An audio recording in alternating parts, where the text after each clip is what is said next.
चलिए गाइस बात करते हैं रिलायंस पावर लिमिटेड की। अभी एक ऐसी बड़ी खबर निकल के सामने आ रही है जो तुम्हारे होश उड़ाने वाली है।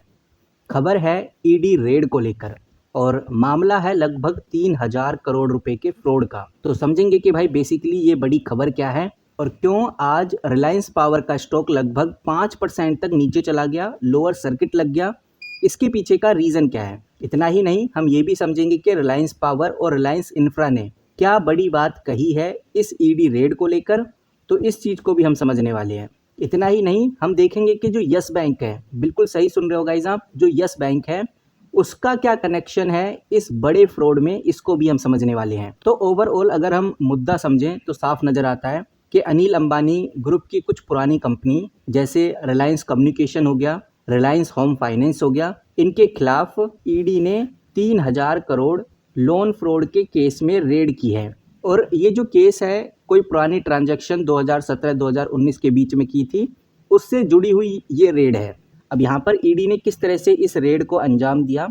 ईडी ने मुंबई और दिल्ली में 35 जगहों पर रेड करी, जिसमें देखने को मिला कि लगभग 50 कंपनी और 25 से ज़्यादा लोग इस फ्रॉड में शामिल हैं। और ये जो पूरा केस है, ये पूरा केस मनी लॉन्ड्रिंग को लेकर है।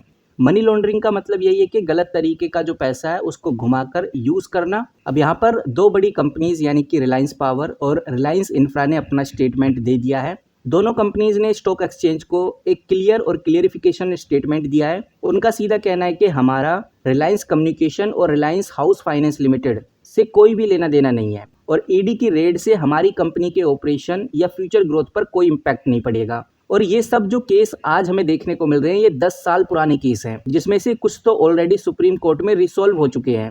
इतना ही नहीं, उन्होंने ये भी बोला है कि अनिल अंबानी जी हमारे बोर्ड में भी नहीं है, तो उनके पर्सनल मैटर का हमसे कोई कनेक्शन नहीं है। लेकिन ये बात हर कोई जानता है कि जैसे ही ये न्यूज़ मार्केट में आई, मीडिया में आई, रिलायंस पावर हो या रिलायंस इंफ्रास्ट्रक्चर हो, इन दोनों के शेयर 5% तक नीचे गिरते हुए नजर आए, क्योंकि इन्वेस्टर पैनिक सेलिंग करना शुरू कर दिए और इन्वेस्टर्स को भी यही लगा कि ये कंपनी भी यानी कि रिलायंस पावर और रिलायंस इंफ्रा भी ईडी की इन्वेस्टिगेशन में फंस सकती हैं। अब सबसे बड़ा सवाल यही आता है कि ईडी फिलहाल अभी क्या इन्वेस्टिगेट कर रही है। तो यहाँ पर ईडी ने एक बड़ा अपडेट दिया है। ईडी का कहना है कि जो यस बैंक है, यस बैंक ने कुछ गलत तरीके से लोन दिए हैं इसको, एडीएजी को यानी कि अनिल धीरूभाई अंबानी ग्रुप को या उनकी कंपनीज को। और इस प्रोसेस में कुछ इलीगल पैसा एक्सचेंज किया गया है, जिसको ब्राइब फॉर लोन भी बोलते हैं। कुछ डॉक्यूमेंट्स को भी बैकडेट किया गया था, रूल फॉलो नहीं किया गया, जिसकी वजह से यस बैंक के ऊपर भी मुसीबत आ सकती है। तो अब सवाल यही आता है, क्या यस बैंक के ऊपर भी इस अपडेट का इम्पैक्ट पड़ेगा। तो ये मैंने यस बैंक खोला है। आज यस बैंक में कोई खास अपडेट हमें देखने को नहीं मिली, लेकिन हाँ शॉर्ट टर्म में यानी छोटे टाइम फ्रेम में देखें तो यस बैंक के ऊपर भी नेगेटिव इम्पैक्ट देखने को मिल सकता है, यानी कि कल परसों तक हमें यस बैंक में नेगेटिव इम्पैक्ट देखने को मिलेगा। और ईडी के इन्वेस्टिगेशन में डायरेक्टली यस बैंक के प्रमोटर के ऊपर एलिगेशंस लगे हैं। उन्होंने लोन डिसबर्समेंट से पहले अपनी रिलेटेड कंपनीज में पैसों को घुमाया है, यानी कि उन्होंने इंटरनल रूल्स को वॉयलेट किया है। तो यस बैंक के स्टॉक में हमें शॉर्ट टर्म में गिरावट देखने को मिल सकती है। एफआईआई और डीआईआई थोड़े इधर हमें बिकवाली करते हुए नजर आ सकते हैं। लेकिन अब मैं जो आपको बताने जा रहा हूँ ये बहुत इंपॉर्टेंट है, इसको ध्यान से समझना जरूरी है कि अगर मार्केट को ये लगा कि यस बैंक का ये जितना भी किया कराया है ये पुराने मैनेजमेंट ने किया था, यानी पुराने मैनेजमेंट का टाइम का है, और करंट टाइम में अगर यस बैंक को देखें तो पूरी लीडरशिप को चेंज कर दिया गया है, पूरा नया मैनेजमेंट है और यस बैंक अपनी नई शुरुआत कर रहा है और इसका इम्पैक्ट यस बैंक पहले भी झेल चुका है।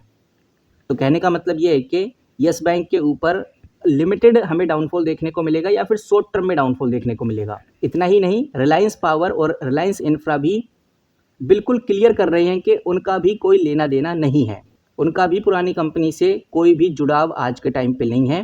तो रिलायंस पावर भी हमें टेम्परेरी पोजीशन पे गिरता हुआ नजर आएगा, बट कह सकते हैं कि आने वाले दिनों में फिर से बाउंस बैक करेगा। तो कह सकते हैं कि ईडी का ये जो इन्वेस्टिगेशन है आगे जाकर कंपनी तक नहीं पहुंचता, तो स्टॉक टेम्परेरी हमें नीचे गिरता हुआ नजर आ रहा है, लेकिन धीरे धीरे ये रिकवर करेगा। बाकी आप कैसे देखते हैं इस बड़ी खबर को, कमेंट करके जरूर बताइए, आपकी क्या राय है वो भी हम जानना चाहेंगे। इस वीडियो में इतना ही, किसी भी तरह का कोई बाय सेल होल्ड रिकमेंडेशन नहीं है। मिलते हैं किसी नई वीडियो के साथ, तब तक के लिए take care and good bye.